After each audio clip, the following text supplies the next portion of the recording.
Damos inicio al periodo de preguntas. Creo que acá adelante hay una pregunta, entonces le paso un micrófono.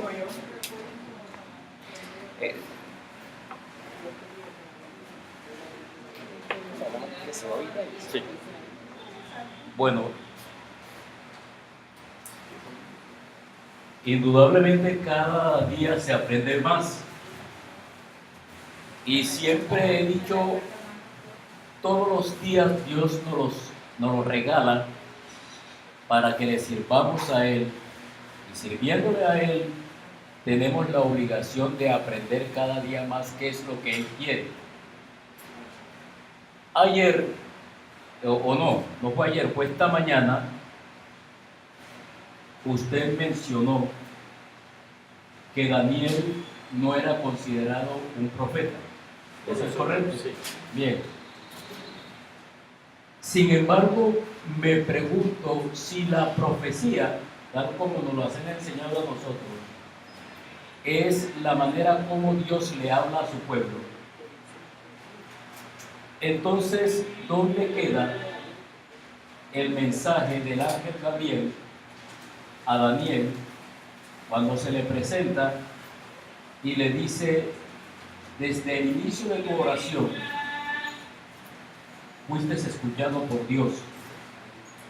Y comienza entonces a hablarle de la profecía de las 70 semanas, que de una manera u otra ha inquietado a muchos teólogos y a los que no son teólogos por la precisión como se ha venido desarrollando. Si eso es así, me pregunto entonces, ¿por qué no se tiene en cuenta a Daniel como profeta? ¿Qué pasa allí? Eso no lo logro entender muy bien. Bueno, sí, yo sé que en las versiones en español de la Biblia, Daniel aparece entre los profetas después de Ezequiel. Y es común decir que él es uno de los 4 profetas mayores y luego hay los 12 profetas menores. En la Biblia hebrea, el libro de Daniel aparece en los escritos, no entre los profetas. Entonces, yo digo que por la diferencia en género. El género literario de la mayoría de los profetas, lo que se encuentra en los profetas es con frecuencia, Dios me habló y dijo, o la palabra de Dios vino a mí, y luego el profeta dice lo que Dios dijo. En Daniel se asemeja más al libro de Apocalipsis. En el libro de Apocalipsis, Juan dice, un ángel se me acercó y me mostró esto. O volví a mirar la visión y oí estas palabras. Está reportando una experiencia sobrenatural que tiene. Entonces, las partes del libro de Daniel que normalmente se considera en la Iglesia Evangélica profecía son más semejantes a la literatura apocalíptica. Y vamos a ver en esta sesión por qué es que la literatura apocalíptica surgió. Voy a reservar eso hasta que llegamos a Daniel, porque vamos a hablar de ese tema. Pero no es tanto que decían que Daniel no es profeta, porque en cierta forma hasta Josué era profeta, porque Dios habló a través de él. Había profetas a través del cual Dios habló que nunca escribió, como Elías, como Eliseo. El Señor Jesucristo nunca escribió un libro, pero indudablemente era profeta. Entonces, en ese sentido, Daniel era profeta porque él hablaba la palabra de Dios en su circunstancia, en su medio. Pero los hebreos nunca incluían su libro entre los demás libros proféticos, sino entre los escritos. Y en parte porque los primeros 6 capítulos narran la historia, ciertas historias de la vida de Daniel y sus amigos. Y los siguientes capítulos se asemejan más a la literatura apocalíptica que a la literatura profética. Bien. Muchas gracias. ¿Alguien más tiene una pregunta?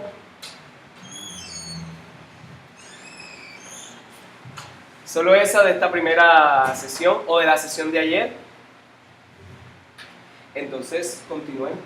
Bueno, yo voy a compartir. Una persona se me acercó en el descanso y preguntó si somos esclavos de Jesús, ¿cómo es que Dios nos trata como hijos? Y Jesús mismo dijo que somos sus amigos. Y otra cosa que puedo agregar que me ocurrió es que el apóstol Pablo habla de nosotros como herederos y hijos. Y me parece una buena pregunta porque suena como contradictorio decir que somos esclavos, pero a la vez Dios nos trata como hijos amados. Y la respuesta que di es el hijo pródigo. Es más bien como nuestra actitud. El hijo pródigo, cuando volvió a la casa, se acercó a su papá y dijo: yo he pecado contra ti, más o menos dijo así, haz de mí como uno de sus empleados. Yo quiero servirte, yo quiero ser su esclavo. Pero el papá le trató como hijo. Le dijo que no, tú eres mi hijo.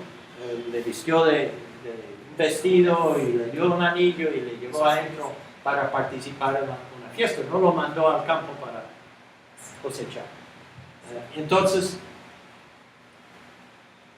de naturaleza, el ser humano sin Cristo es esclavo del diablo, esclavo del pecado, esclavo de sus propios deseos.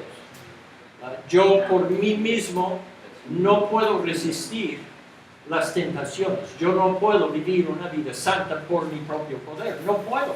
Yo soy incapaz de hacerlo. Soy un esclavo a esas cosas. La única manera de escapar de esa esclavitud es someter mi voluntad a la voluntad de Dios. Y me acerco a Dios voluntariamente, haciéndome esclavo a Él, en cierta manera, para que su voluntad obra a través de mí y no mi propia voluntad. Porque si fuera por mí, ¿sí?, yo estaría, quién sabe dónde, haciendo quién sabe qué. Porque yo no soy capaz de vivir una vida santa, solo por el poder de Él. Entonces la manera de escapar de esclavitud al diablo es hacerme esclavo al Padre. Pero cuando llego al Padre o al Señor Jesucristo y me hago esclavo de Él, me someto a Él totalmente en todo, entonces Él me trata como hijo. ¿Sí? Me trata como amigo, me trata como consiervo. Y no lo merezco, es la gracia de Dios, ¿sí? Pero la diferencia entre la realidad, porque yo tengo que servir a Dios para escapar el ser esclavo al diablo, pero Dios al servirle a Él no me trata como esclavo, sino que me trata como un hijo. Entonces, fue bonita la pregunta, y la respuesta yo creo que muestra algo muy importante del carácter de Dios. Entonces, gracias por las preguntas, los comentarios. Yo siempre aprendo cosas también. Pues yo vengo acá para enseñar, pero siempre aprendo cosas también. Vamos a pasar ahora a los escritos. No está. No está prendido. Ya.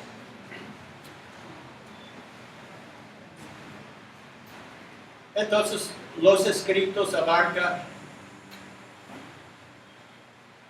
libros que se esperan que estén en los escritos, como por ejemplo los Salmos, los Proverbios, Eclesiastés, Cantares, pero también los escritos incluyen Ruth, Lamentaciones, que en nuestras Biblias es después de Jeremías, incluye Crónicas, que en nuestras Biblias es después de Reyes, pero en la Biblia hebrea Crónicas es el último libro del Antiguo Testamento, y incluye a Daniel.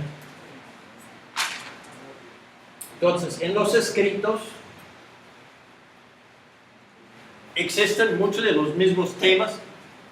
El tema de Dios creador surge a tener bastante importancia, y acá usted casi no puede verlo por el color, le provoca cambiar ese color. Yo tenía un color diferente allá para... Creo que... Denme un momentico, creo que puedo cambiar ese color para que puedan verlo.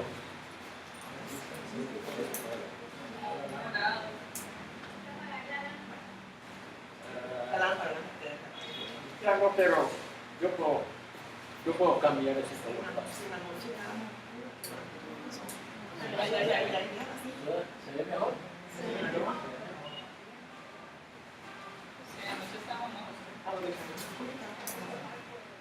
Ya, ahora es negro.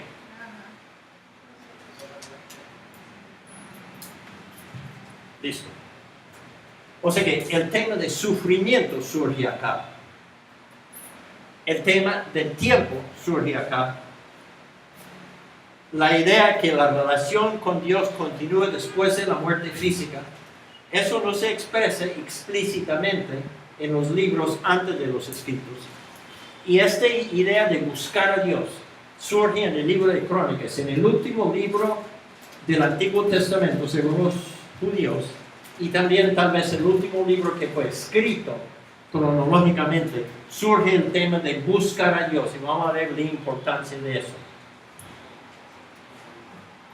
Los otros temas siguen, pero el tema de Dios como creador es supremamente importante en esta sección de la Biblia. Por ejemplo, el Salmo 19 presenta la creación como testimonio acerca de Dios. Los cielos cuentan la gloria de Dios, el firmamento, ¿sí?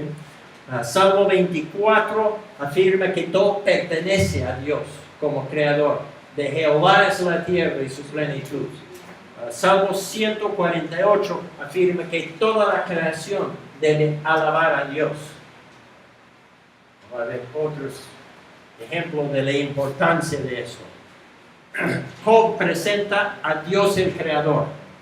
¿Se acuerda el libro de Job? El hombre más recto de toda su generación, que sufrió tanta desgracia porque el diablo dijo a Dios que es por interés que Job es bueno. ¿Sí? Quita sus bienes y verá que Job le maldice en la cara, pues el diablo estaba equivocado.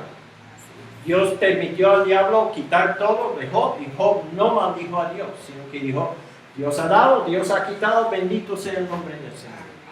Y luego el diablo vuelve y dice: piel por piel, si toca su carne y verá que él te maldice en la cara. Entonces Dios dio al diablo el poder hacer enfermo a Job, y Job se enfermó, una enfermedad terrible. No sabemos qué era la enfermedad, pero era terrible. Y en todo eso Job hace reclamos a Dios, pero en ningún momento dice algo como: Dios, devuélveme mis camellos, Dios, devuélveme mis hijos, mis casas, devuélveme mi salud. Sino que Job, el reclamo que hace Dios a Job es: ¿por qué me ha pasado esto? La Biblia dice que si yo soy obediente, tú me vas a bendecir. Y yo siento que estoy bajo maldición. ¿Qué pasa? ¿Sí? El problema que Job tiene es un problema teológico, porque él cree la palabra de Dios. Y la palabra de Dios dice que si él vive en obediencia, Dios le va a bendecir. Y lo que está experimentando parece maldición. ¿Sí? Entonces, él exige una entrevista con Dios a través del libro de Job, una y otra vez.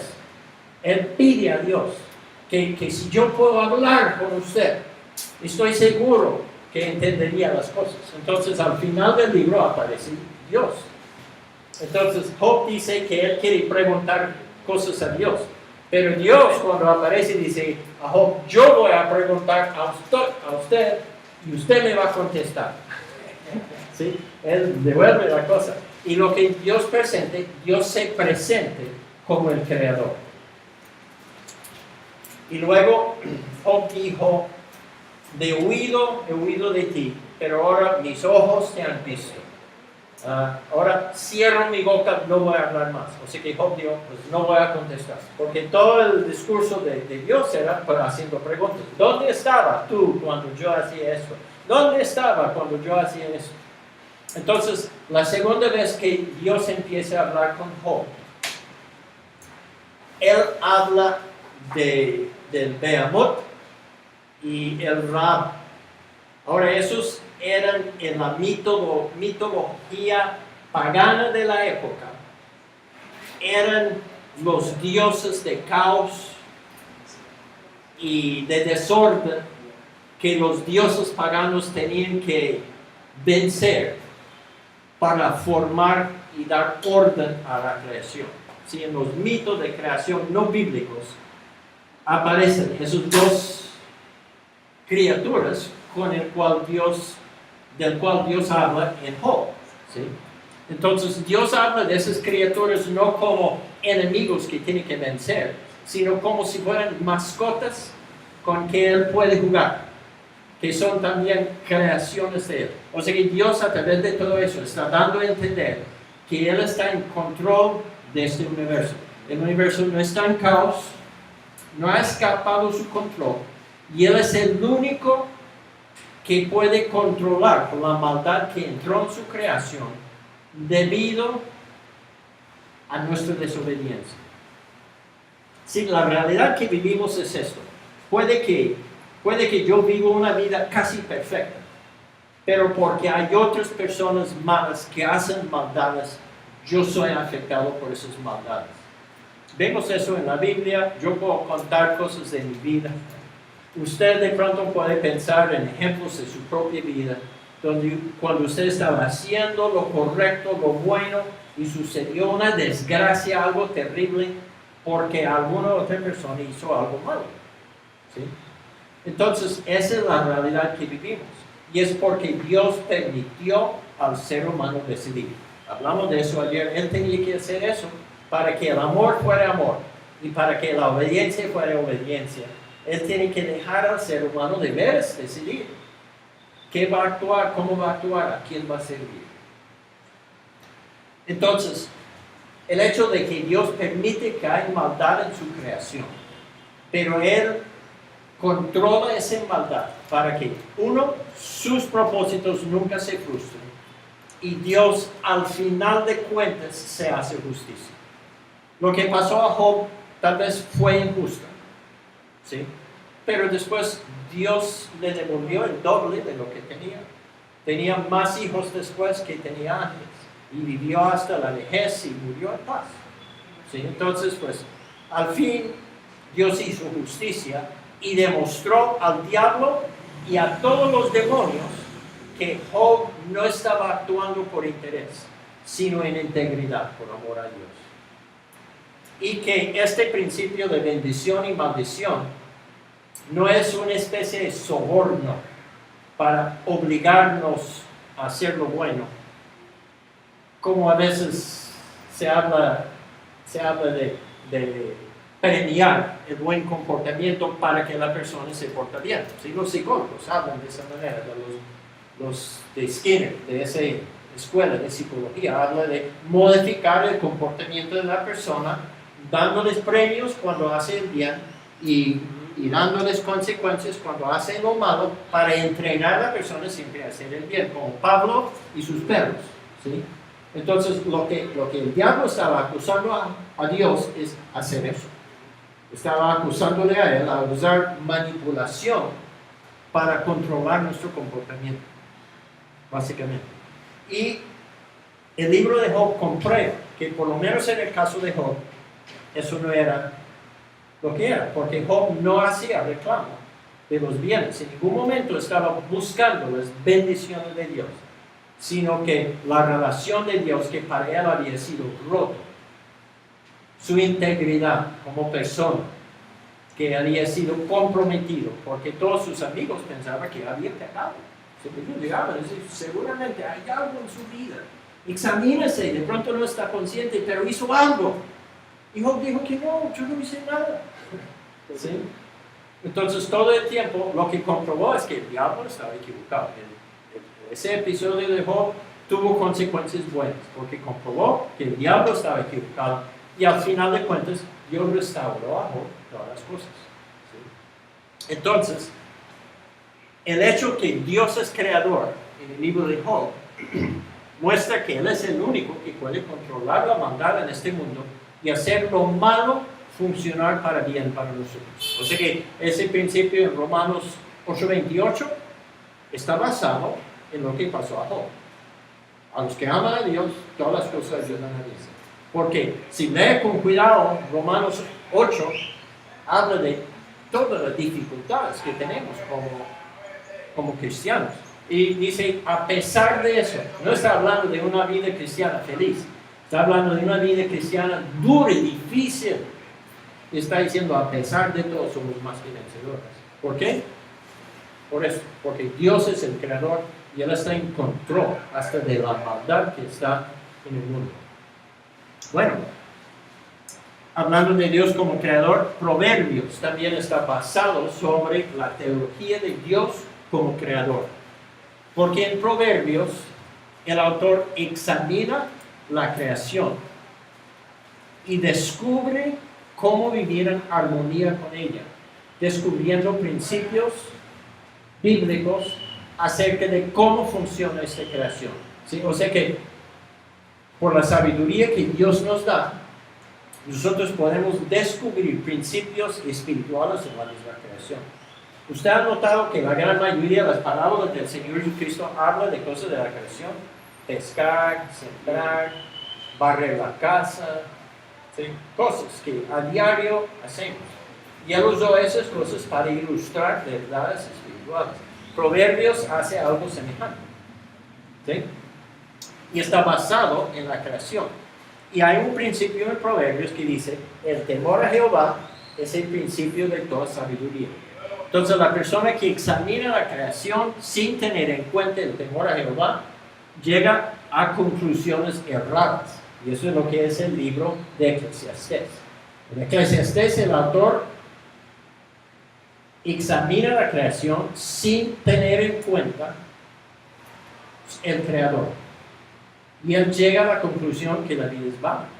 Los existencialistas, estoy pronunciando bien, Sartre y Heidegger y los demás, alemanes y franceses, y el existencialismo cristiano que es Kant, o ¿cuál es el filósofo? Yo no me acuerdo bien ahora.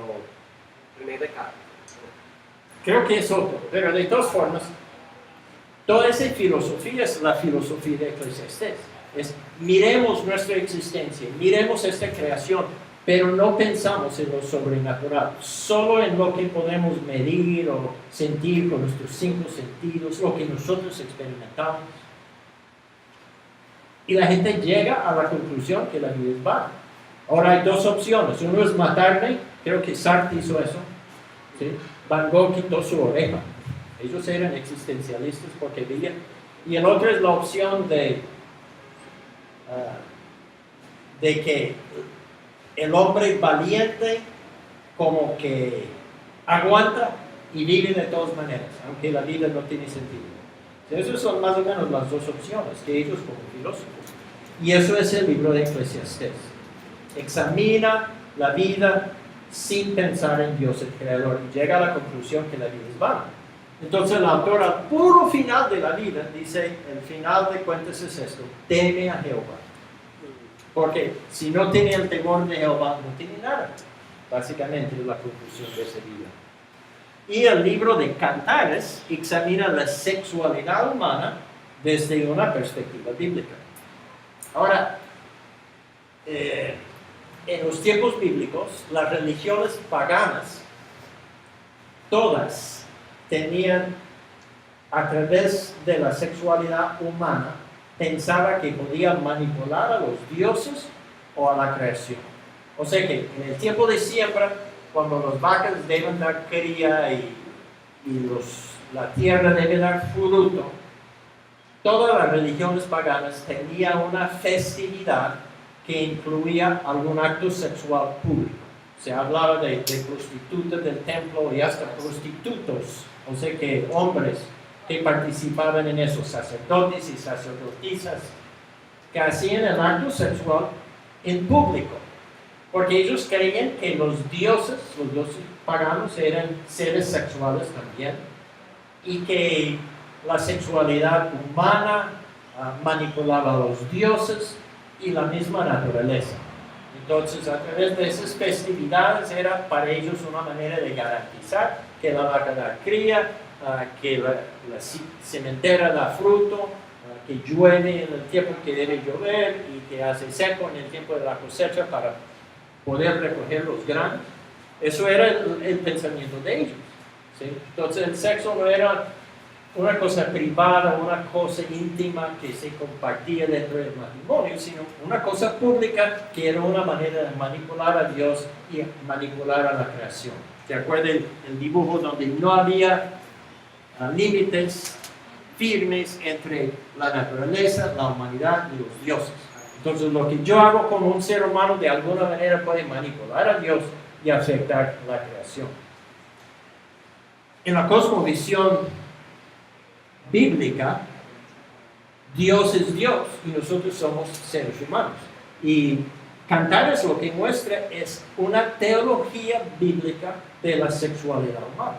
Y habla de que, y muestra que la intimidad sexual es una cosa que se debe disfrutar dentro de una relación de compromiso y de matrimonio que dura toda la vida.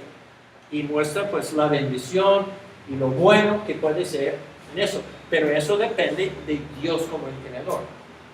Porque en Proverbios también, Proverbios muestra que la vida bajo Dios el creador es una vida que tiene ciertas libertades, pero dentro de ciertos límites. O sea que somos libres a disfrutar la sexualidad, pero dentro de los límites que Dios establece. Somos libres a disfrutar el comer, pero no en exceso. ¿Sí? El hombre sabio que tiene temor a Jehová reconoce la diferencia en lo que necesito y puedo disfrutarlo y lo que para mí sería gula y exceso que perjudica mi salud. Y así sucesivamente en todas las cosas. Tenemos libertad dentro de ciertos límites. Entonces todo eso es parte de la teología de Dios como creador. Ya hablamos de Eclesiastés, yo me adelanté. Sí. Daniel presenta una perspectiva apocalíptica de Dios como creador. Ahora vamos a hablar un poco de la diferencia entre profecía y apocalíptica. ¿Se acuerda que yo hablaba de los profetas y que todos eran siervos del pacto mosaico? En los profetas, ellos siempre predecían eventos futuros y que esos eventos, el motor que hacía suceder esos eventos, eran la instrumentalidad humana. O sea que en el exilio, ellos decían, un rey de un país en el norte viene a invadir a Israel y va a llevar a Israel cautivo. Entonces, el instrumento o el agente que hacía suceder la voluntad de Dios era un ser humano, el rey de Babilonia. ¿Está bien? En literatura apocalíptica, el agente es Dios mismo. O sea que ya deja de usar medios humanos para lograr sus propósitos, para que suceda su voluntad, sino que Él mismo interviene personalmente en las cosas para que suceda. Y Daniel presenta a Dios como el que está atrás, el agente final que está atrás del rey de Babilonia, el rey de Persia, el rey de Grecia. ¿Sí? Y hasta habla del príncipe de Persia, del príncipe de Grecia. Pero quien controla todo eso es Dios. Entonces, Dios deja a un lado el uso del ser humano y empieza a intervenir personalmente en las cosas en el libro de Daniel. Y Daniel empieza a hablar de una recreación. Y es Daniel que habla, es la primera persona en el Antiguo Testamento que habla de una resurrección física corporal de las personas que creen en Dios y las personas que no creen en Dios. O sea que Dios restaura, recrea el cuerpo humano después de la muerte. Entonces eso en cuanto a Dios el Creador. En cuanto a conocer a Dios, el Pentateuco, los libros históricos, presentan verdades acerca de Dios. O sea que el autor bíblico está hablando acerca de Dios. En los escritos, el autor bíblico está hablando a Dios y de sus propias experiencias. ¿Sí? O sea que este es como, por decirlo en otros términos, un manual que explica cómo son las cosas. Y ese es como una historia que dice, ¿qué me pasa? ¿Sí? Entonces acá donde dice, Dios es el rey, acá encontramos salmos donde el autor dice, Señor, tú eres mi rey. ¿Sí? Tú reinas sobre mi vida, tú reinas sobre mi país, y así sucesivamente. Este es como puedo decir esto para que quede claro. En los salmos y en los proverbios lo que tenemos es las experiencias de creyentes en su andar con Dios. Acá dice cómo debemos andar con Dios. Esa es gente que anda con Dios contándonos cómo anda. ¿sí? Job tuvo ese problema y él está contándonos qué está sintiendo en medio de ese problema. No es un libro que dice cómo debemos reaccionar cuando sufrimos, sino una persona que está sufriendo diciendo cómo él ha reaccionado. ¿Sí me entiende la diferencia? Entonces, la perspectiva del autor. Acá es la perspectiva divina, como si fuera Dios hablando a través del autor. Esta es la perspectiva humana. Es el ser humano contando sus propias experiencias, sus emociones, sus luchas y lo difícil que es andar con Dios en este mundo que está afectado por el pecado. Entonces, conocer a Dios acá, pues sí, muestra cómo Dios se da a conocer, pero conocer a Dios, acá es gente que conoce a Dios, contando sus propias experiencias. Entonces, pues, toda una diferencia de perspectiva. Entonces, en los libros históricos, la manera de conocer a Dios muchas veces fue a través de los rituales religiosos, pero luego el templo fue destruido. Entonces, la manera de conocer a Dios después de eso era a través de leer su palabra, mucho más como es hoy día. Sí, hoy no dependemos tanto de rituales. Hay ciertas cosas que Jesucristo mismo instituyó, como el bautismo y la Santa Cena. Y algunos dicen que pues lavar los pies, algunas iglesias practican eso. Pero mayormente conocemos a Dios a través de la lectura, la predicación de la palabra de Dios, a través de la comunión con otros creyentes que también tienen la experiencia de Dios. Job y Salmos exploran la lucha de personas que están en relación con Dios en un mundo afectado por el pecado. O sea que en los libros históricos plantea el hecho de que si yo obedezco, Dios me va a bendecir. Muchos autores de los Salmos no se sentían bendecidos, sino más bien atribulados, afligidos. En el libro de Ruth, Noemí llega de Moab después de la muerte de su esposo y de sus 2 hijos y dice, no me llaman Noemí, que quiere decir pues bonito o placentero, sino que llámame amargo, porque la mano de Dios ha sido en contra de mí, dice ella. ¿Sí? Ella entendía que la muerte de su esposo y la muerte de sus 2 hijos fue Dios que decretó el día de la muerte de ellos, y estaba brava, estaba amarga. Sí, pero luego Dios tenía propósito a través de todo eso. Gloria a Dios. Ajá. Entonces, varios salmos expresan la idea de cuando no hay sacrificio para ofrecer, Dios acepta a una persona que se humilla y se arrepiente de corazón delante de él.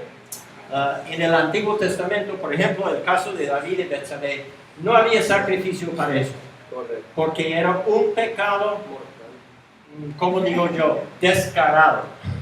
¿Sí? El libro de Levítico provee sacrificios por pecados cometidos por equivocación, pero no proveía sacrificios por la persona que, sabiendo que estaba haciendo algo malo, lo hacía de todas maneras. Tenía que morir por Entonces David se acostó con una mujer casada y luego mandó matar al esposo. Él sabía que eso era malo y lo hacía de todas maneras. Entonces ningún sacrificio hubiera cubierto ese pecado, ninguno de los sacrificios. Así es. Entonces en Salmo 51 él dice, sacrificio no quisiste, pero un corazón humillado y arrepentido no menospreciarás. ¿Sí? Ese es un concepto nuevo en el Antiguo Testamento y prefigura el Señor Jesucristo. Otra cosa, varios salmos afirman que la peor cosa que puede suceder a nosotros es estar separados de Dios. ¿Sí? Ahora empezamos a entrar en ese campo donde las verdaderas bendiciones no son las físicas, plata, terrenos, casas, cosechas. ¿Sí? Eso no son las verdaderas bendiciones, sino las verdaderas bendiciones resultan de una relación estrecha con Dios. Y aunque tengamos que vivir en escasez, podemos disfrutar esa relación con el Señor. Crónicas presenta la idea que la obediencia externa a reglas no puede producir bendición. Leemos eso en el Sermón del Monte. ¿Sí? El Señor Jesucristo dice que la ley dice no cometas adulterio, pero yo le digo que el que mira a una mujer deseándola en su corazón ya cometió adulterio. Entonces no es obedecer la ley escrita, sino obedecer la intención que está atrás de esa ley escrita. Y el libro de Crónicas lo presenta como buscar a Jehová. Vamos a hablar un poquito más acerca de eso más adelante. Pero la idea es que algunos profetas denunciaban una religiosidad ritualista que no correspondía a una realidad interna. Denunciaba eso. Crónicas muestra que es necesario un corazón íntegro para agradar a Dios.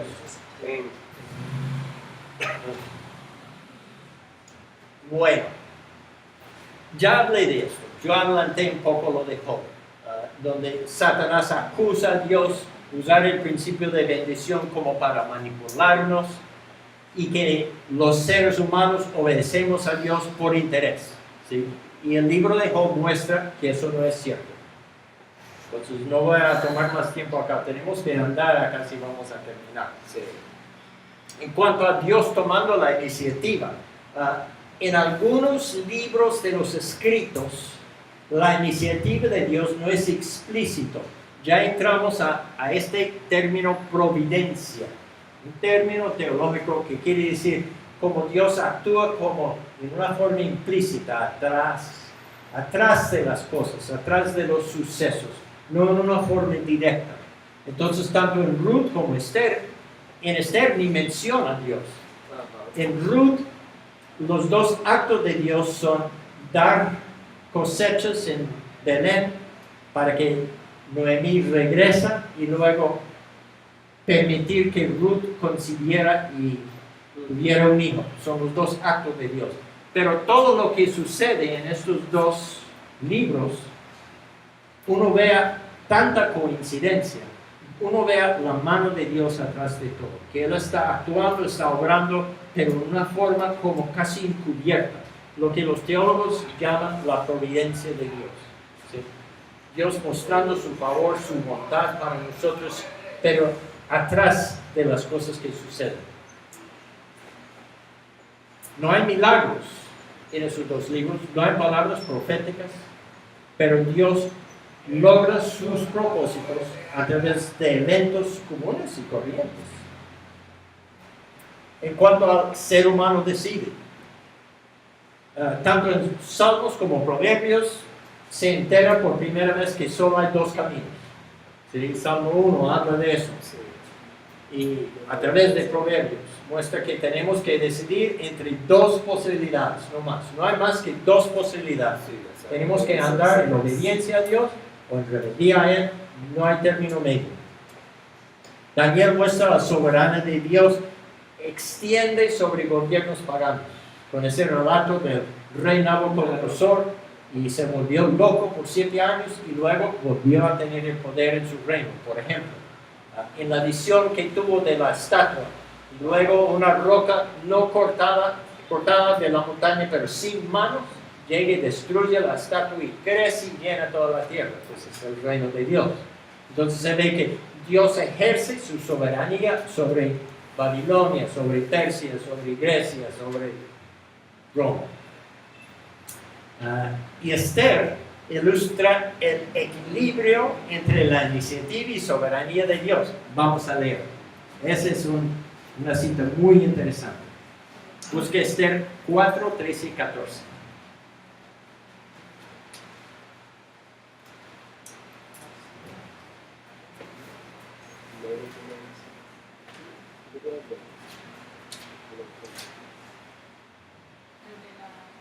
Sí, el que encuentra la cita puede leer. Esther 4, 13 y 14.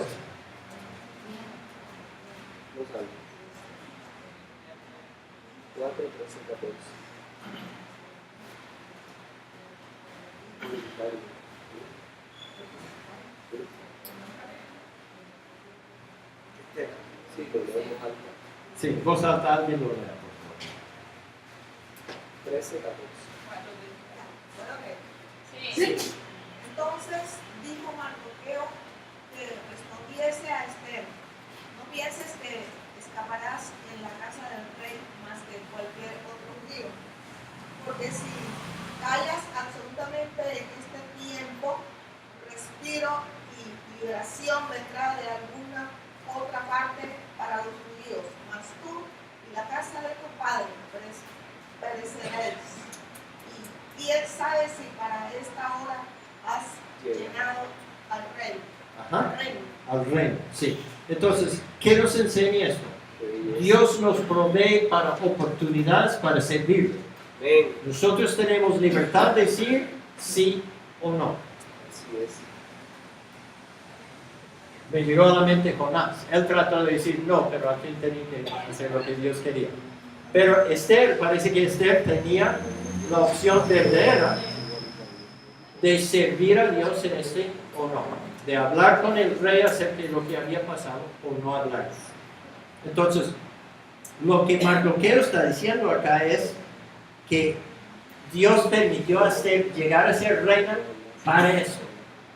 Y aun si ella niega a obedecer a Dios en esto, de alguna forma u otra, Dios va a liberar a su pueblo. O sea que el plan de Dios no va a ser frustrado si yo digo no. Pero si yo digo no, estoy privándome a mí mismo de la bendición Así es. de ser parte de lo que Dios va a hacer de todas maneras. Así veo yo la oración. Si muchos vean la oración como una manera de manipular a Dios y hacer que Dios haga lo que yo quiero. Pero la verdad de la oración es una herramienta que Dios usa para que yo aprenda a querer lo que Él quiere. ¿Sí? Y a través de la oración Dios me permite a participar en lo que Él va a hacer de todas maneras. Amén. Oro yo o no oro, Dios va a hacer sus cosas. Él tiene sus propósitos. Yo no voy a cambiar lo que Dios va a hacer. Pero cuando yo oro, yo me hago parte de lo que Dios está haciendo. Amén. Pienso en eso a veces cuando mis hijos eran chiquitos y ellos querían ayudar a trapear o lavar la loza y no eran capaces de hacerlo. O sea que cuando ellos me ayudaban a lavar la loza, eso hacía un reguero y rompía platos y este y el otro, pero eran felices. ¿Sí? Solo de estar conmigo. Y yo veo eso a veces, que Dios nos incluye en lo que Él está haciendo, aunque a veces nosotros hacemos reguero, a veces rompemos platos, ¿sí? A veces causamos más problemas que bien, pero más sin embargo, porque Él nos ama, Él nos invita a participar con Él en las cosas que Él va a estar haciendo de todas maneras, o con o no, o sin nosotros. Entonces, donde la persona, donde Esther hubiera negado a cambio, ¿sí? Hubiera perdido mucha bendición. Pero porque ella dijo que sí, puso su vida en peligro, sí, tuvo unos temores, sé que eso sí, pero experimentó una bendición tremenda, poder participar con lo que Dios iba a hacer de todas maneras. Entonces, Esther muestra una manera importante de cómo nuestras decisiones afectan a otras personas y también nuestra propia relación con Dios. Bueno, en cuanto a promesas y pactos, los escritos no agregan más promesas y pactos. Después del pacto davídico que vimos en los libros históricos, no hay más hasta el nuevo pacto en el Señor Jesucristo. Pero Esdras y Nehemías, esos libros que hablan de la historia de la nación después de regresar del exilio, muestran que los pactos de Dios todavía están vigentes, aunque Él sacó su pueblo de la tierra, mas sin embargo Él estaba siendo fiel a su pacto. Y descanso. Los salmos enfatizan estar en la presencia de Dios como lo mejor que puede suceder para nosotros. Es interesante, yo asocio el templo con el día de descanso porque el día de descanso es el tiempo para estar en la presencia de Dios. El templo es el lugar para estar en la presencia de Dios. Entonces, En el exilio el templo fue destruido. Nabucodonosor en el año 586 o 7 destruyó por completo el templo en Jerusalén. Entonces no hubo más posibilidad de ofrecer sacrificios. Luego en Ezequiel, Ezequiel vio antes de la destrucción del templo que la gloria de Dios se apartó del templo y se fue hacia el oriente. Ustedes se acuerdan que al construir el tabernáculo, la gloria de Dios vino y entró en el lugar santísimo.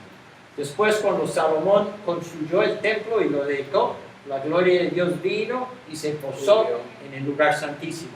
Ezequiel, vea cuando eso se va, ¿sí? Entonces, el hecho de que la gloria de Dios se fue allá y apareció a Ezequiel, la misma visión que tuvo acá de la gloria de Dios yéndose, aparece allá donde está Ezequiel en Babilonia. Muestra que Dios estaba con su pueblo en el exilio a pesar de que no había templo.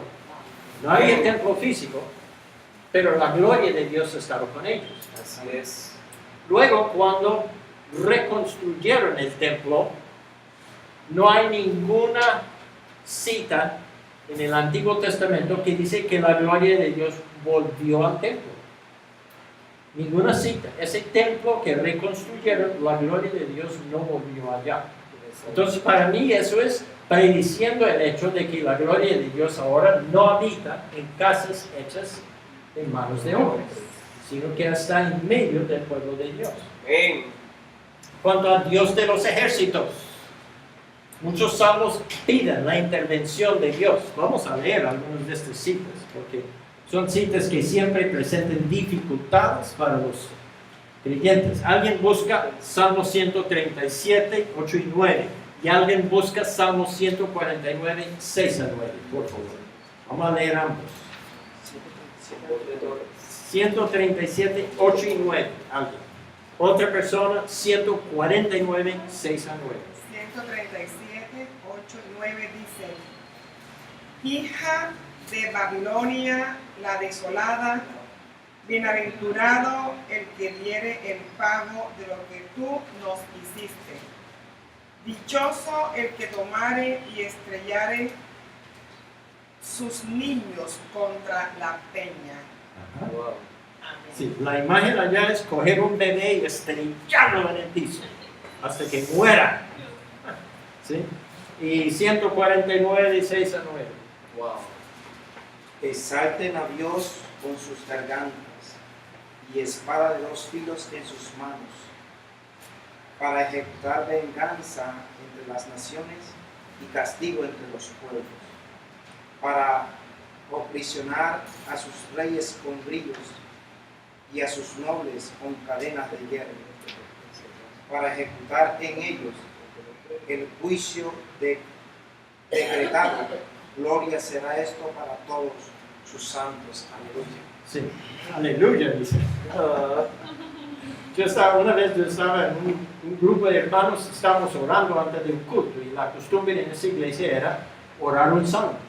Entonces, ellos, pues, asignó Salmo 149, creo que el pastor no había leído esos últimos versículos.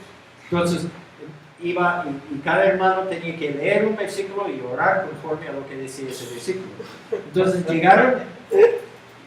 llegaron al versículo 5, y creo que el pastor miró adelante lo que decía 6 y luego dijo: amén, vamos a orar ahora por esto y el otro. Yo no quería continuar, porque a veces nosotros los cristianos no sabemos cómo manejar estos escrituras. Estrellar sus pequeños como contra la peña, eso no suena cristiano, ¿no? Pero concuerda un poco con este Dios de los ejércitos que encontramos en los libros históricos. Y el hecho de que cada acto de salvación está acompañado por un acto de juicio.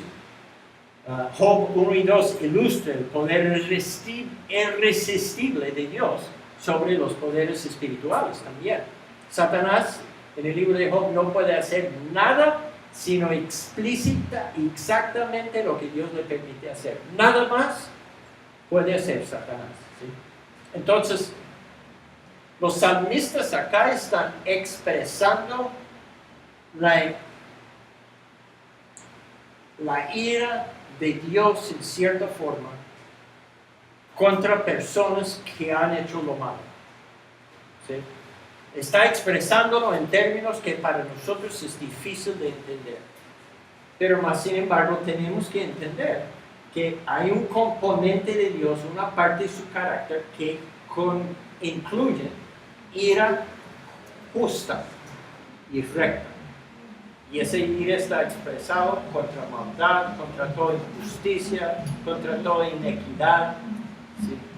Entonces, hasta en el Nuevo Testamento, en el libro de Romanos, cuando habla de perdonar, cita el Antiguo Testamento donde Dios dice, venganza mía es. Es la venganza. ¿Sí?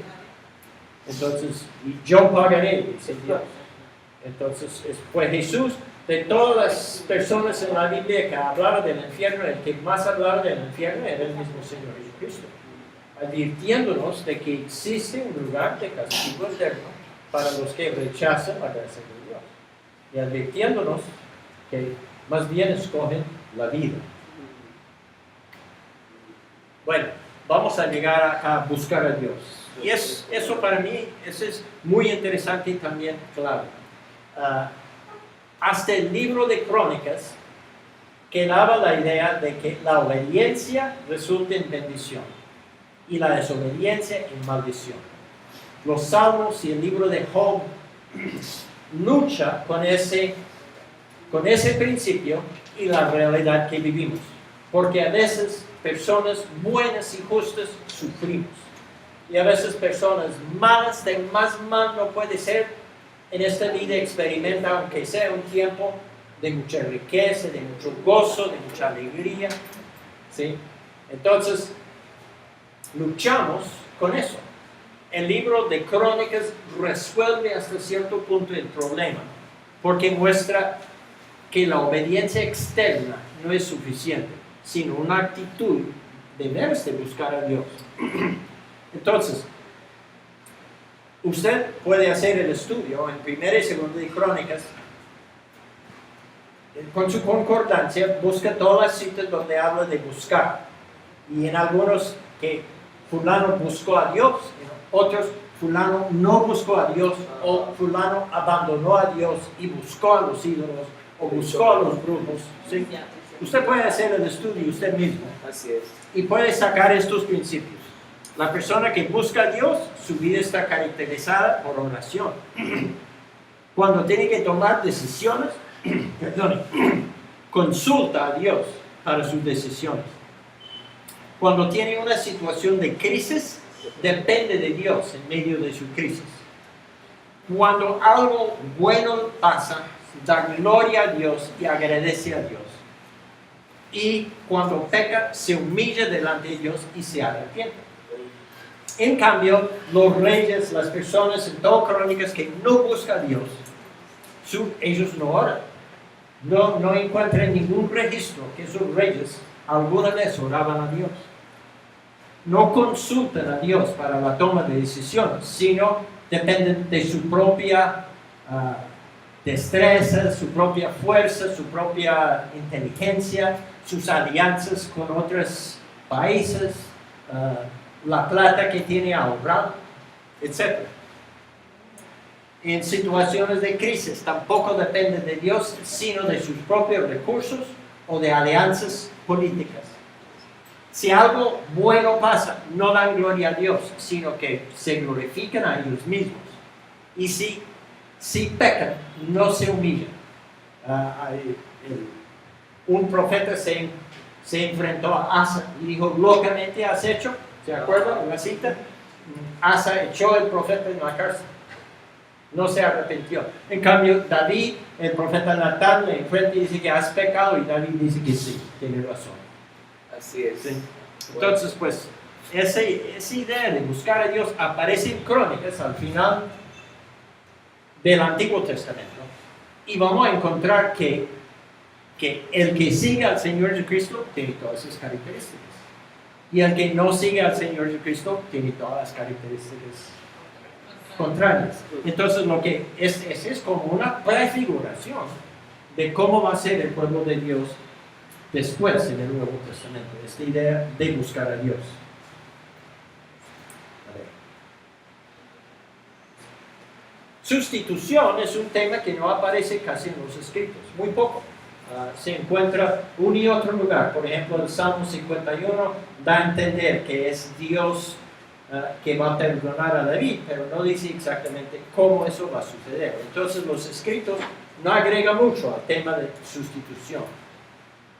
En cuanto a la tierra, ya mencioné que el pueblo regresó a la tierra, pero siguió bajo el poder de imperios extranjeros. Daniel tiene una esperanza de una restauración futura cuando habrá una tierra restaurada, pero, o sea que lo que los escritos muestran es que la tierra no cumplió con la expectativa. La expectativa era que eso iba a ser el lugar de comunión perfecta con Dios, pero por la rebeldía del pueblo no sucedió así. En cuanto a profecía e intercesión, Daniel comienza la literatura apocalíptica. Y como dije, en esta literatura Dios actúa en una forma directa, no a través de agencias humanas. En la literatura apocalíptica predice que Dios va a actuar en una forma autónoma, igual como actúa en la creación. O sea que en la creación no usó medios, sino que Él mismo habló, Él mismo formó, ¿sí? Entonces, en la recreación va a ser lo mismo. Ahora está actuando a través de medios humanos, pero predice un tiempo cuando eso va a acabar y Él va a intervenir directamente nuevamente. Ahora, alguien estaba hablando de los 70 años en Jeremías, creo que el hermano, ¿cierto? En cierto momento, Daniel leyó acerca de la profecía de Jeremías que el exilio iba a durar 70 años. Entonces, el ángel le presentó a Daniel con la idea de 70 años, no Daniel, 7 veces 70 años. Entonces, la gente ha tratado de trabajar con esa cifra de 490 años y ver cómo ese cabe en los eventos históricos posteriores a Daniel, y ninguno ha podido. O sea que no funciona. Pero se encuentra en la Biblia 2 veces donde habla de 70 veces 7. ¿Sabe cuáles son? Uno es el perdón.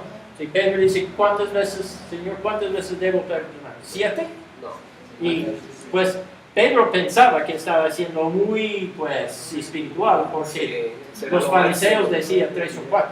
Eso era lo máximo. Sí, eso era como súper excelente, ¿no? Ajá. Pero Jesús dijo, no te digo 7, sino 70 veces 7. Entonces, ¿qué quiere decir eso? Eso quiere decir que debemos contar y hasta 490 veces, y la próxima vez no tenemos que perdonar. Todas las veces que Todas las veces, ¿cierto? ¿Y sabe el otro lugar? Es donde Lamec dice, si Caín fue vengado 7 veces, que sienta las 2 mujeres y él yo seré vengado 70 veces 7. 400. Y otra vez, yo creo que no era 490 veces, sino que está diciendo mucho más. Entonces, lo más probable es que este dicho en Daniel no está dándonos una cifra exacta que debemos calcular en qué año viene el Señor Jesucristo o algo por el estilo, sino que está diciendo, no Daniel, es cierto que en 70 años regresarán a la tierra, pero no saldrán del exilio.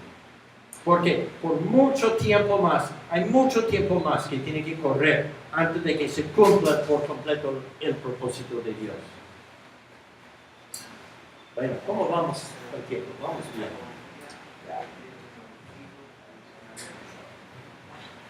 Bueno, en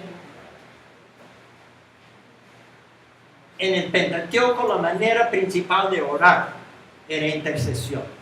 Los salmos nos introducen a muchas formas más de orar. Hay salmos de pura alabanza. Hay salmos de puro agradecimiento a Dios. Hay salmos donde la persona solicita a Dios ayuda por una situación en su propia vida. Y muchas cosas más que encontramos en los salmos. Daniel ora con ayuno para pedir una revelación. donde él no entiende una cosa, entonces ayuna por creo que 21 días, ¿no? Absteniendo de alimentos especiales y de vino, ¿sí? Y es para recibir una revelación. En Crónicas, los reyes se humillan y piden a Dios salvación de sus enemigos. O sea que donde en el Pentateuco era casi todo intercediendo para otros, Abraham, Moisés, acá encontramos oraciones distintas. Y hay dos principios importantes. Vamos a leer esas dos citas. Alguien haga el favor de buscar Salmos 37:4 y alguien Segunda de Crónicas 7:14. Sí, Segunda de Crónicas 7:14. No importa el orden.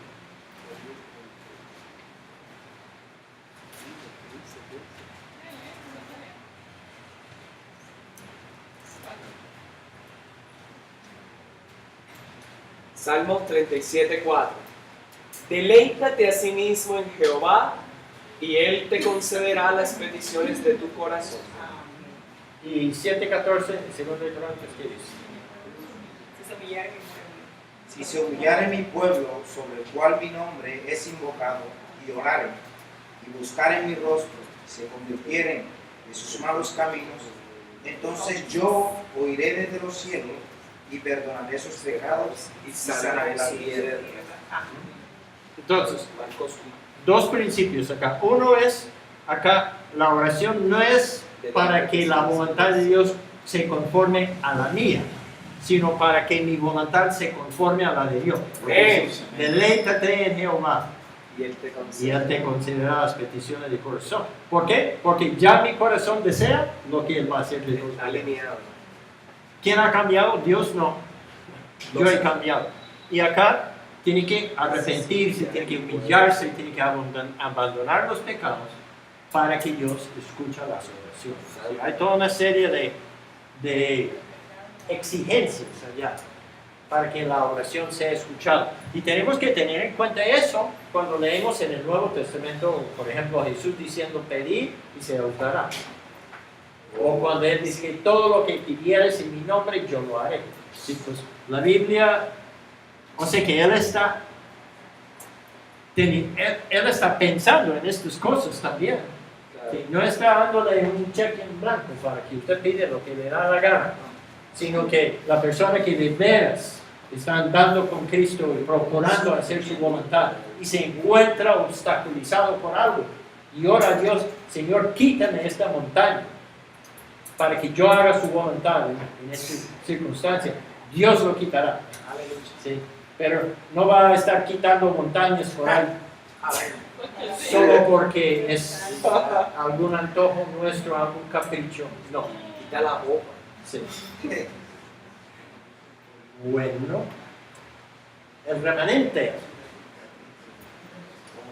Como Ana era ejemplar del remanente en el libro de Samuel, Ruth es ejemplar del remanente en los escritos. Y Ruth y Esther ambos muestran que Dios hará lo inesperado a favor de su remanente, a favor de personas que de veras están buscándole a Él. Y Esther y Daniel son muy relevantes para nosotros hoy día. ¿Por qué? Porque muestran cómo el pueblo de Dios debe vivir en cautiverio, en exilio. Nosotros somos peregrinos en un país extranjero. ¿Sí? Nuestra ciudadanía es en el cielo. Estamos acá temporando. ¿Sí? Y tenemos que vivir bajo un gobierno pagano que no comparte principios cristianos. Y no estoy hablando solo de Colombia, no importa en qué país vive, esa es su situación como cristiano. Daniel y Esther muestran cómo se debe hacer eso. ¿Sí? Daniel participaba en el gobierno, Esther también, en cierta forma. Y ellos ambos, pues, esos dos libros muestran cómo el remanente debe vivir. Entonces son muy relevantes para el estudio, para la predicación. Gloria a Dios. El rey. Algunos salmos presentan a Dios como rey de todas las naciones. ¿Sí? El Salmo 96:10 dice, decid entre los gentiles, Jehová reina. por ejemplo. Entonces, y Daniel muestra que Él es soberano sobre Nabucodonosor. Bueno, el sufrimiento. Los escritos empiezan a abordar una teología bíblica del sufrimiento. El doctor Rubén me preguntó anoche acerca del sufrimiento. Esta parte, o sea que trata varios tipos de sufrimiento. En los salmos, por ejemplo, muchos salmos son personas justas y rectas que están sufriendo en esta vida y no saben por qué. Entonces claman a Dios. Cuando primeramente empecé a hacer este estudio, pensé en la comparación entre los salmistas, porque muchas veces lo que se escucha en los salmos suena como lo que decía la gente en el desierto.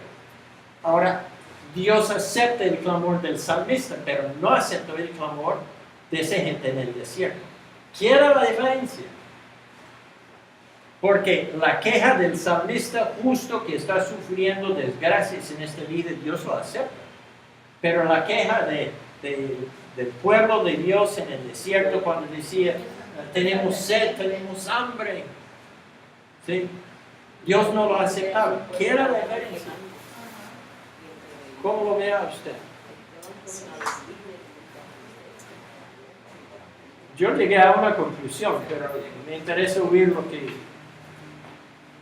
ustedes piensan. ¿Qué es la diferencia? Porque ser quejón nomás, eso no es bueno. La Pero muchos diferencia porque los salmistas se arrepintieron y tuvieron una búsqueda con Dios. En cambio los del desierto no, se bebiera comentando, se quejaban mucho. Bueno, en algunos casos yo creo que arrepentimiento era la clave. Sí. ¿A quién se quejaban los del desierto? A Moisés. Moisés. ¿A quién se quejaban los salmistas? A Dios. Sí. O sea que ellos tenían sus prioridades correctas. Yo creo que si los del desierto hubieran de veras clamado a Dios, lo hubiera aceptado. Pero ellos estaban buscando su solución en la humanidad. Claro, Y eran también desagradecidos. Aún en los salmos, hay un solo salmo que no llega a una feliz conclusión. Creo que es el Salmo 88, si no me equivoco.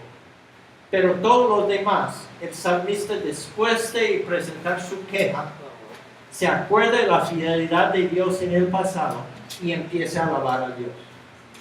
¿Sí? No se escucha eso nunca en el desierto. No hay agradecimiento, no hay alabanza. Sí, es puro desagradecimiento y inconformidad con cómo están las cosas, ¿no? A veces nosotros estamos inconformes con cómo está la cosa, pero luego acordamos, Dios es fiel. Señor, te doy gracias porque yo puedo depender de ti en esta situación que me atribula, ¿sí? Se queja, pero busca a Dios como la solución de su queja. Entonces el sufrimiento en los salmos nos enseña eso, acerca del sufrimiento. Está bien quejarse, pero acuérdese que Dios es fiel y que Él es la persona que puede solucionar su problema. Amén. Job trata el caso de sufrimiento que no es resultado directo de mi pecado. Si Job no pecó, pero sufrió. Entonces, ¿qué podemos aprender de Job? Que Dios es el que puede resolver las injusticias de esta vida. En esta vida sí hay injusticias, pero Dios puede hacer que todo obra y al final se dará una resolución justa a toda situación. Dios es el único que puede hacerlo. En Eclesiastés es sufrimiento intelectual. El autor está luchando con la vanidad de la vida y no toma en cuenta durante todo el libro Dios como creador, pero al final del libro sí. Entonces lo que el libro de Eclesiastés nos enseña es que la solución a todo sufrimiento es contemplar a Dios, ¿sí? Depender de Dios, teme a Dios, depende de Dios. En Lamentaciones tenemos sufrimiento que es consecuencia directa del pecado. ¿Sí? El pueblo de Dios pecó. La ciudad de Jerusalén fue destruida y Lamentaciones lamenta esa destrucción. Entonces es un sufrimiento que es consecuencia directa de mi pecado. Entonces, ¿qué nos enseña el libro de Lamentaciones? Le pregunto. A ver, ¿qué dice? ¿Qué debemos hacer cuando estamos sufriendo alguna desgracia que es consecuencia directa? Yo estoy sufriendo una desgracia que es consecuencia directa de mi pecado. ¿Qué debo hacer? Según Lamentación. Bueno, sí. Y lo enseña, sí. Y depender nuevamente de la fidelidad de Dios. Usted sabe que el libro de Lamentaciones es una serie de poemas acrósticos. O sea que cada versículo empieza con una letra del alfabeto hebreo en orden, del 1. Entonces, por ejemplo, Lamentaciones 1 tiene 22 versículos, hay 22 letras en el alfabeto hebreo. Lamentaciones 2, 22 versículos. Lamentaciones 3, 66 versículos. Y así es, 3 versículos con Aleph, 3 versículos con B, 3 versículos con Gimel, y así sucesivamente. Entonces, todo el libro es así. Entonces, usted puede contar versículos y llegar al centro exacto del libro. ¿Y sabe lo que dice el centro exacto de Lamentaciones? Grande es tu fidelidad. Ese coro que cantamos es en el centro exacto del libro de Lamentaciones. Entonces, en cuanto al sufrimiento, lo que Lamentaciones nos enseña es que Dios es fiel, que podemos depender de Él. Daniel habla de sufrimiento causado por persecución y cómo debemos manejar eso, ¿sí? En el foso de los leones o el horno de fuego. ¿Cómo debemos manejar el sufrimiento humano que está causado por la persecución? Entonces, según el libro de Daniel, ¿cómo debemos manejarlo? Piensen en esos 2 episodios: el horno de fuego y el foso de leones. ¿Eso es sufrimiento o no? Sí. ¿Y cómo manejó eso los 3 amigos de Daniel? Confianza en Dios, ¿cierto? Obediencia. ¿Sí? Lo salve o no lo salve, y van a confiar en Él, Sí. y seguir. El rey Nabucodonosor dice: ¿qué Dios puede librarles de mi mano? ¿Cierto? Y los 3 amigos dicen: bueno, no, ni tenemos que contestar, nuestro Dios puede librarnos de tu mano. Y aunque no lo hace, no vamos a adorarle. Ven. Sencillamente. Y no peleaban, aceptaban la consecuencia. Cuando los soldados le iban a botar en el fuego, bueno, que nos boten en el fuego. Sí, no resistían. Era lo de Martin Luther King, lo de Gandhi. Sí, la resistencia no violenta. Y eso es lo que Jesús enseñó cuando dice que si le pega en la mejilla derecha, esta de la izquierda. Si le obliga a llevar la carga a una milla, vaya con ellos 2. Sí, entonces la resistencia no violenta.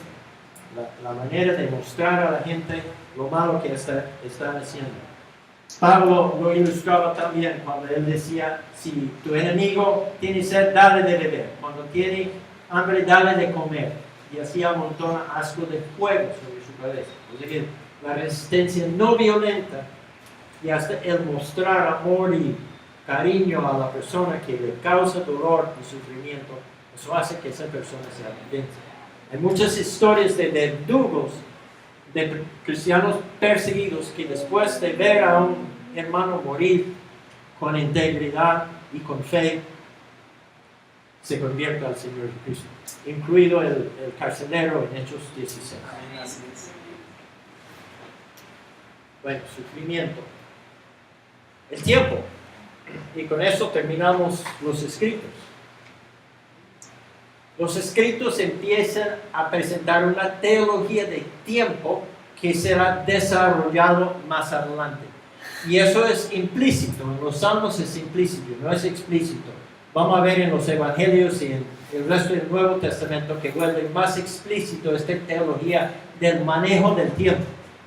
Pero básicamente en el salmo, cuando el salmista se queja de algo en el presente, que es un sufrimiento, se acuerda de la fidelidad de Dios en el pasado y puede esperar algo bueno en el futuro.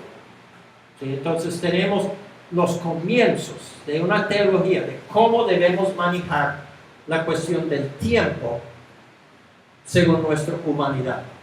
Porque muchas veces, pues los salmos hablan de cosas malas, pero muchas veces deseamos algo. ¿Sí? Yo me acuerdo siendo joven, uno cuando es, digamos, niño quiere ser joven. Cuando uno es joven, uno quiere ser adulto.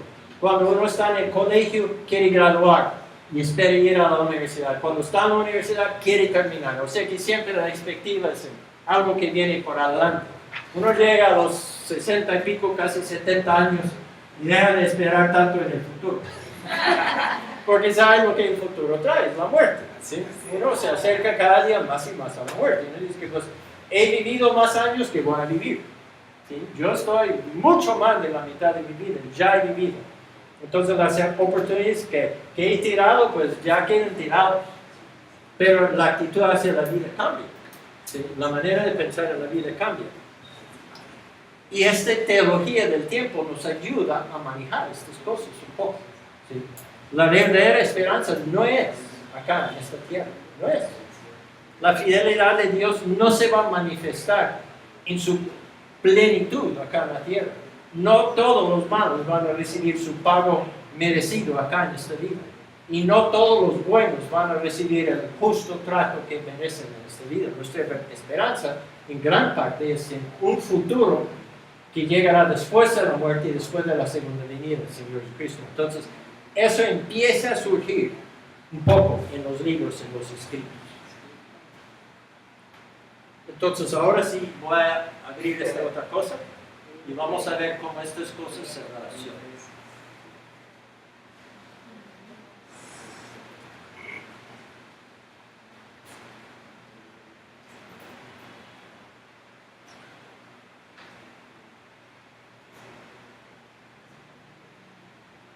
Más y más luces, más y más difícil ver.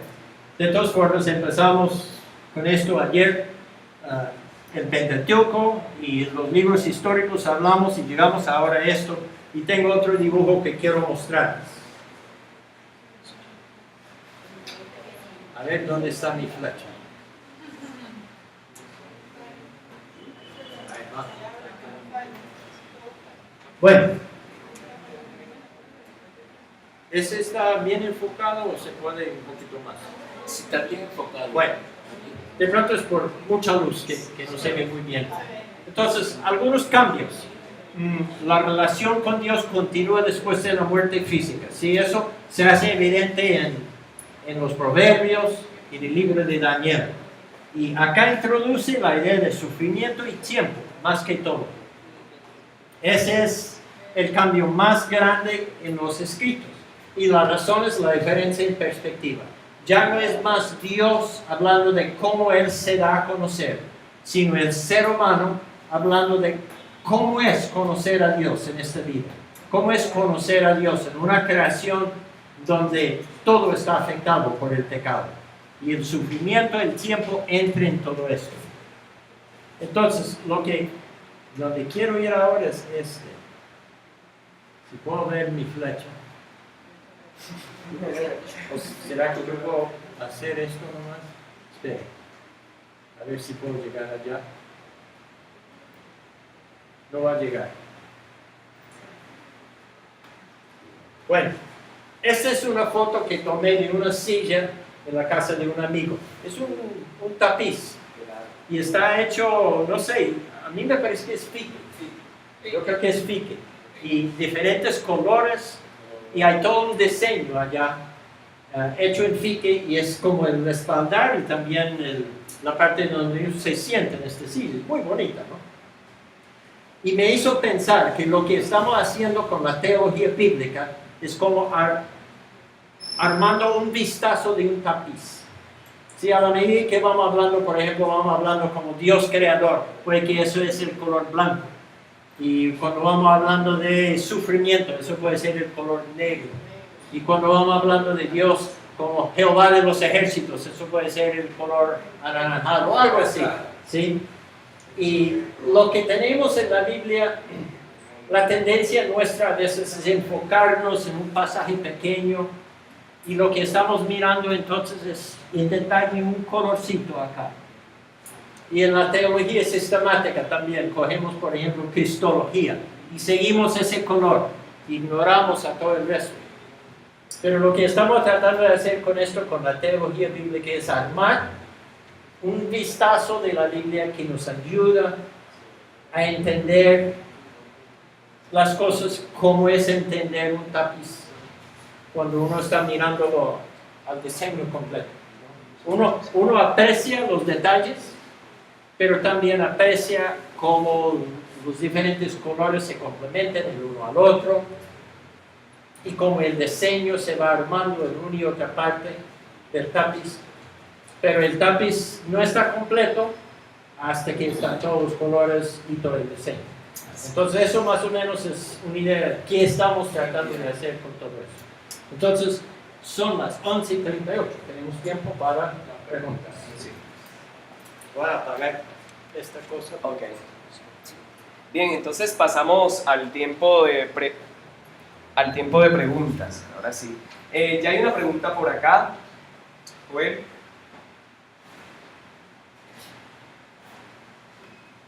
¿Alguien más tiene otra pregunta? Sí, por favor, para que se escuche acá. Entonces tenemos hasta ahora 3 personas. Si quieren pueden apagar eso para ahorrar. Ya lo apagas. Tomen. Bueno, mi pregunta es enfocada a algo que escuchamos que hablaba sobre Eclesiastés. Me llamó mucho la atención porque particularmente a mí me gusta mucho el libro de Eclesiastés. Lo he leído muchas veces, pero me llamó la atención cuando usted dijo que en este libro el autor se enfocaba en una visión que no ve a Dios como creador, que es la visión parecida a la que tiene pues la mayoría de la gente en el mundo o muchos filósofos, ¿verdad? Sí. Entonces mi pregunta es realmente ¿cuál sería la manera correcta de interpretar o de aplicar este libro? Porque aunque finalmente usted dijo que reconoce al final que Dios es y que realmente lo principal es tener a Dios primeramente, ¿verdad? Entonces el resto de todo lo que está en el libro cuando dice que la vida es vana, que dice que al hombre pues lo que realmente le beneficia o lo que realmente va a disfrutar es el comer, el beber, el disfrutar de su esposa, el disfrutar de su trabajo, que uno pues lo lee y en últimas dice, pues tiene razón en realidad, pero ¿cuál sería la manera adecuada de aplicar ese pensamiento que el autor refleja a través de ese libro? Buena pregunta, sí. Gracias. Para mí el libro de Eclesiastés es el único ejemplo bíblico de lo que se llama la apologética. La apologética es la disciplina de responder ante las inquietudes de las personas que no creen, para que lleguen al punto en que pueden escuchar el Evangelio y responder a él. Sí, es como algunos llaman la apologética pre-evangelismo, porque hay personas que dicen, pues yo no creo que hay Dios, o yo creo que la Biblia es como cualquier otro libro escrito por hombres y no tiene nada de verdad. Entonces el apologeta ayuda a la persona a llegar al punto en que él puede confiar en lo que la Biblia dice, o puede, aunque sea, abrir su mente a la posibilidad de que el Dios de la Biblia existe, porque antes de eso la persona ni puede escuchar el Evangelio, porque el Evangelio está basado en la existencia de Dios y en la veracidad de las Escrituras. Entonces, para mí, yo sí creo que Salomón escribió Eclesiastés. Salomón gastó su juventud en mujeres, en lujos, en estudio, en lo que le daba contentamiento. Realmente no mostraba el temor a Jehová en su vida. Yo creo que Salomón al final de su vida lamentaba eso, porque hay una parte de Eclesiastés que habla dice que al joven dice, acuérdate de tu Creador en tu juventud antes que lleguen los días malos. Yo creo que para Salomón ya había llegado los días malos, cuando sus ojos no veían y sus dientes habían caído y su pelo estaba todo canoso, había malgastado su vida y estaba lamentando eso. ¿Sí? Entonces yo creo que él escribió Eclesiastés para prevenir a la persona, para mostrar a la persona, si usted analiza la vida y el mundo sin tener en cuenta a Dios, va a llegar a estas conclusiones. Va a beber, va a comer, va a disfrutar de relaciones sexuales, pero cuando llega al final de su vida, va a lamentar que usted haya vivido de esa manera. Sí. Bien. Sí, Hay un señor, no sé si han oído de Stephen Hawking. sí, Stephen Hawking. Sí. Que está para... Él es tal vez la persona más inteligente en el mundo en este momento. Seguro. Pero es totalmente minusválido. Yo no creo que puede mover sino sus labios y sus dedos. El hombre ha sufrido mucho. Y ese es un hombre que es reacio, que es bravo con Dios. O sea que él dice que Dios no existe. Y es súper inteligente. Y yo conozco un joven que está estudiando la física y admira mucho a Stephen Hawking. Y nosotros dialogamos a toda hora. Es de una familia no creyente, pero somos amigos y yo como que ejercí la física por algún tiempo, pues podemos hablar el mismo idioma, ¿no? Y yo siempre le digo a él, lee Eclesiastés. Él dice, la Biblia, ¿para qué, no? Porque yo digo, el libro de Eclesiastés puede ayudar a este joven, a ver, porque para mí, el autor de Eclesiastés llega a las mismas conclusiones a que llega Stephen Hawking. Yo creo que el autor de Eclesiastés también es una persona muy, pero muy inteligente. Pero está mostrando que la única cosa que puede dar sentido a esta vida humana que tenemos es el temor a Jehová. Bien, vamos a la siguiente pregunta y luego usted.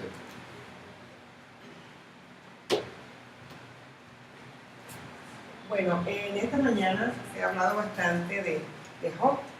Este es un libro que indudablemente es interesante, muy interesante y que nos da mucha enseñanza.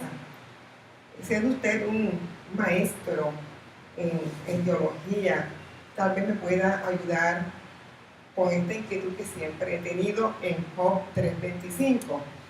Porque el temor que me espantaba me ha venido y me ha acontecido lo que yo temía. No he tenido paz, no me aseguré, ni estuve reposado. No obstante, me vino turbación. Yo creo de que Job efectivamente no pecó contra Dios. Pero cuando leo esto, me he preguntado si él sintió miedo a perder a los hijos, a perder los bienes, a enfermarse, y si eso es lo que se refiere esta porción que acabo de leer. Gracias. Sí, y yo creo que sí. Sí, como todo ser humano, sí, yo me acuerdo cuando primeramente me enamoré de la mujer con quien quería casarme y ella se enfermó de muerte, yo creo, porque tenía quistes en los senos y que el diagnóstico no era favorable y estaba extendiéndose y este y el otro. Yo pensaba que ella iba a morir y creo que ella pensaba que iba a morir también. Y oramos y ayunamos y cuando ella fue al médico que le iba a operar, la examinó y dijo que usted no tiene nada. Entonces Dios la sanó, ¿no? Pero en esa época yo era cristiano ya de varios años, pero yo tenía temor, un temor pero terrible. Y pienso, por ejemplo, en esta familia que perdió el hijo anoche. Sí, cada vez, yo me acuerdo cada vez que mi hijo iba a un viaje largo, que salía para pasear por la noche, yo sabía que algo malo podía pasar a él. Y uno ora a Dios y pide que Dios lo protege, pero uno sabe que a veces las cosas malas pasan. Una vez él quería ir a China.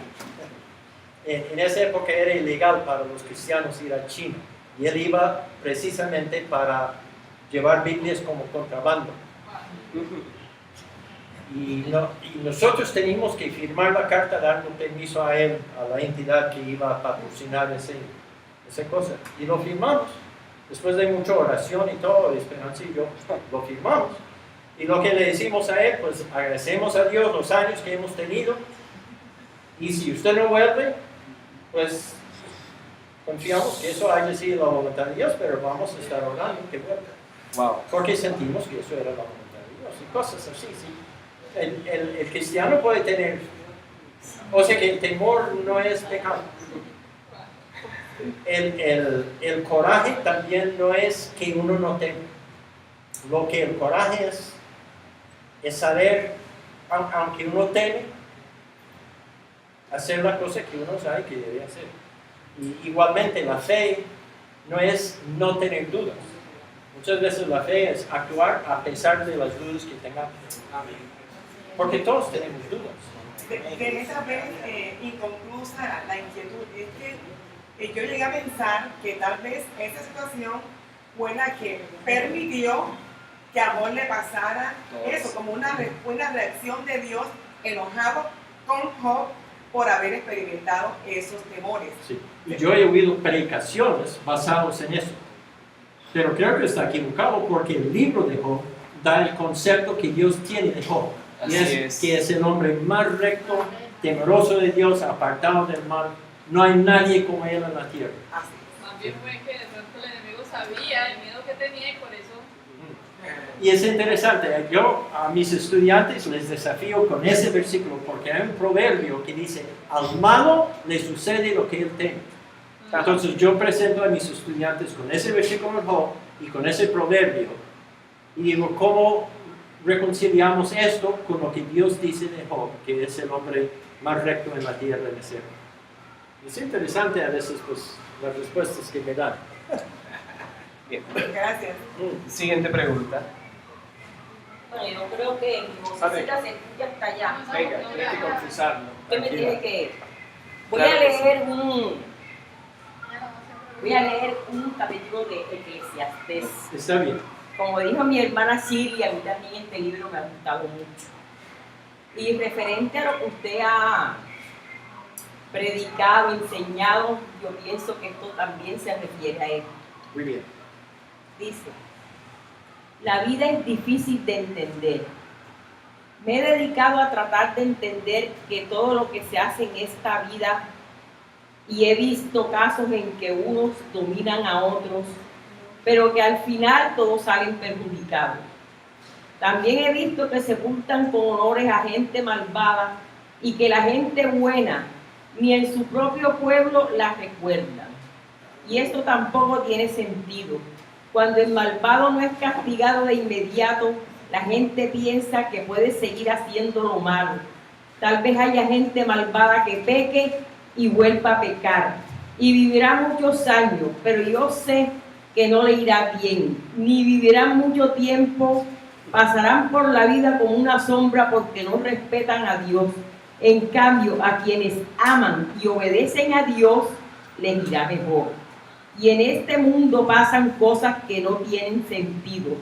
A la gente buena le va como si fuera mala. Y a la gente mala le va como si fuera buena. Yo digo que esto no tiene sentido.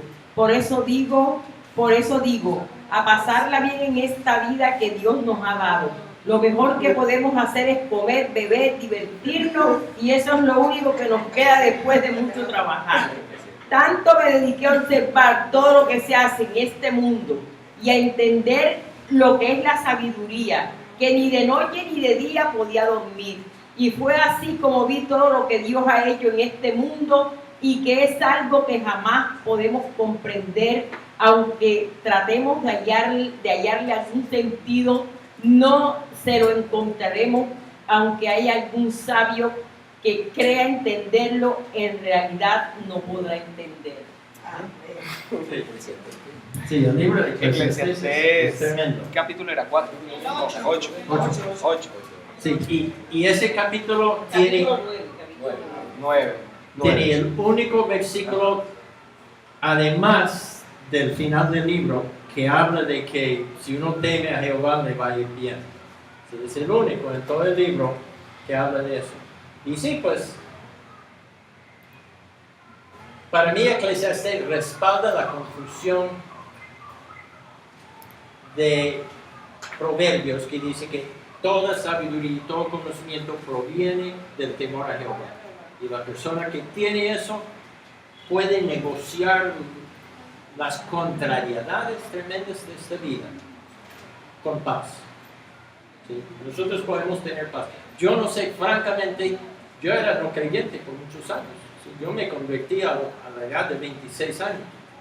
Y yo no sé cómo aguanté la vida sin Cristo. Porque las cosas que leemos allá, eso es lo que uno observa muchas veces. Las injusticias, y uno se desespera y dice que para qué hacer lo bueno, porque en el libro de Malaquías la gente se queja también de para qué hacer lo bueno, porque no hay ninguna recompensa en este libro. Pero cuando uno de veras conoce al Creador y confía en Él, pues uno verá que sí hay sentido a todas estas cosas, y Él es el único que puede hacer que las dificultades y las injusticias de esta vida llegan finalmente a tener un fin justo. Bien, le pido el favor, coloquémonos de pies, vamos a dar gracias al Señor. Concluimos faltando 10 minutos para que nos dé tiempo de estar aquí a la 1.